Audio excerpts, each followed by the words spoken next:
Early January in Vermont usually means lots of snow and cold weather, plus great skiing, but not so far this year. But what can be counted on is that town select boards and governments are putting the finishing touches on the municipal budget proposals they will submit to voters for approval on March town meeting day. That's still a ways off, but the town officers are hard at work to finalize the budgets and spending plans, which they will need to do by the end of January. One of those towns is Dorset, where the Select Board and Town Manager have crafted a budget proposal that will be the subject of a public hearing on January 17th at the Dorset Town Hall. The proposal, as it presently stands, and which is not yet the final version voters will pass judgment on at March town meeting, projects a bottom line increase of about $115,000 compared to last year, along with a slight increase in the town's property tax rate. Town Manager Rob Giotti gave us the overview and highlights in an interview at his office at the Dorset Town Hall. Pretty status quo in general. It's a little more than a 3%, probably a 3.5% increase on the expense side from year to year.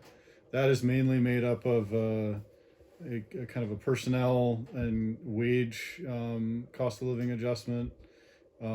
Also, with our town office project, we've been actually ramping up a line item that eventually is going to pay for the bond that covers the cost of the project. And in order to not go from zero to the bond payment in 1 year, we're slowly kind of boosting up to have basically the full bond amount in the town budget probably next year. So this year, but from year to year, it's gone up. I would say probably about $50,000. Last year we had booked about 75,000. This year it's about 125. Those are probably the two biggest. The wage stuff and the increase for the bond payment are probably the two biggest items. Other stuff that is in there is a little bit of a reallocation for some of our funding for outdoor recreation improvements. We're going to partner with the Vermont State Parks Department and specifically work with Emerald Lake to do some improvements to the kind of the beach infrastructure there. And hopefully we can pull that off in terms of, I think there's going to be an ADA fishing dock potentially, and then like an ADA kayak slip, which would be kind of neat. So, but generally it's about a 3.5% increase from year to year. What would the tax impact be of that then? Good question. So we actually, we're in a situation where the market is shifting in terms of the valuation numbers. So we're expecting the grand list to go up a little bit, so that the actual tax impact is probably going to be in the realm of like 1 to 2% increase based on the increase in the grand list.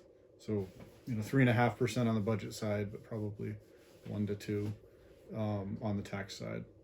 And have you gotten any information yet on like your common level of appraisal and how that would be? We have.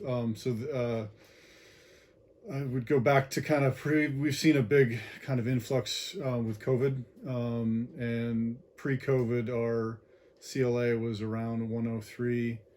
Last year it went down to 91, and then this year it is, I'll tell you exactly, it's 81.14. So it went down another 10%, which has an upward impact on school tax rates.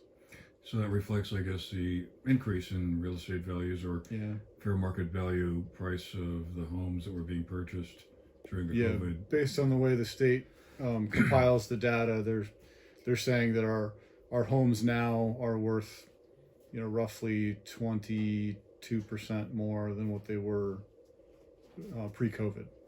So. Does that mean it need to be a reappraisal for? Yeah, so we've signed an agreement with NEMC, who's actually currently doing the reappraisal in Manchester, and they are likely to start their work sometime in the late summer, I think, and that is going to be deliverable for the 2025 assessing year.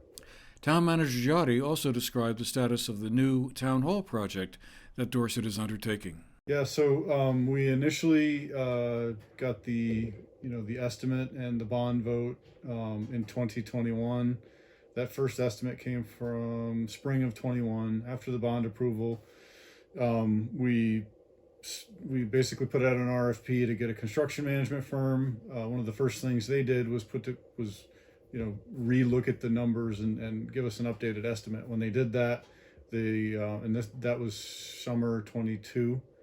When they did that, the numbers had gone up about 18%. So the board decided to scale back the size of the building, and we've basically just gotten that done through the architect probably like a couple weeks ago. So the building's about 800 square feet smaller than it was. It was around 5,900, almost 6,000. Now it's going to be closer to like 5,200.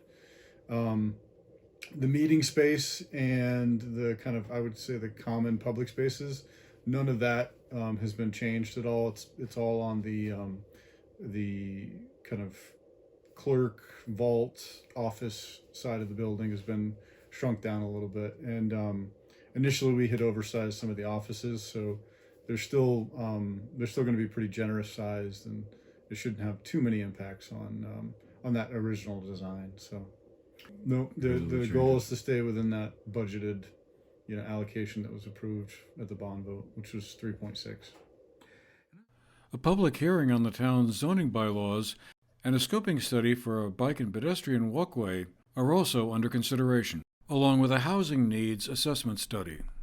It's kind of compressed, but in February on the 28th, the Planning Commission has got its first public hearing for a zoning bylaw redraft. So it's a completely kind of updated new document.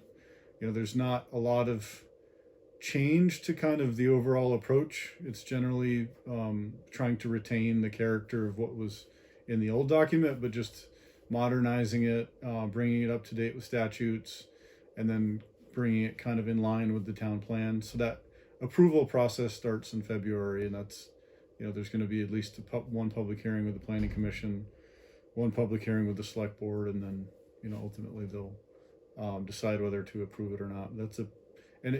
Based on the way it's been set up, it pretty much impacts every property in Dorset. So it's something that people are going to want to at least be aware of, or take a look at the documents just to see how it may impact them. Like I said, the general intent is to retain the character, make the application process a little easier, and kind of modernize the document. That's one thing. Another item two other items, I guess I'll plug. We're doing a scoping study for a Route 30 bike path that would potentially connect with the rail trail in Manchester. And it's very early. Manchester did a similar process where they did a scoping study and they looked at the rail trail and improvements and stuff like that. That's where we are in terms of answering questions as to what side of the road would it go on, what would it look like, what would the surface be built out of. An engineering firm, Du Bois and King, is going to be putting together a scoping document, and we are hoping that folks will participate in the process and give us some feedback on what they want or what they think we should do. And then the final piece is that the BCRC, the Bennington County Regional Commission, is doing a housing needs assessment study for Dorset to give us a sense of what is missing in our housing stock and what options might be out there to help alleviate some of those challenges. And that kind of connects to the Raptor Lane property, and would there be some kind of housing effort up there? And we don't have the answers to that yet, but the study is a good place to kind of get a sense of how many units would be needed, and where maybe they could go. So, again, a public hearing is scheduled for Tuesday, January 17th at the Dorset Town Hall. The hearing will start at 7:15 p.m. For the GNAT-TV News Project, I'm Andrew McKeever.